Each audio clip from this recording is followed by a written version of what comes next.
Сендер қандай да бір тасбих сөзін айтқанда, пайғамбарымыздан жеткен сенімді хадисте, сендер қандай да бір субханаллахи ва бихамдихи деген сөздерді айтқанда, немесе сендер альхамдулилля деген сөзді айтқан кезде, немесе сендер ла илаха иллаллах деген сөзді айтқанда, немесе сендер Аллаху акбар деген сөзді айтқан кезде, сол әрбір құлынан шыққан сол тасбихтер аршының айналасына жетеді дейді, Алланың құдіретімен. Содан сол аршын айналады дейді.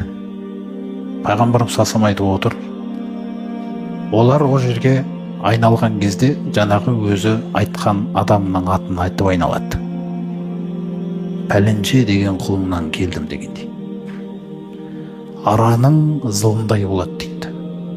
Аршынның айналасында қазір осындай бір құбылыс болып жатыр.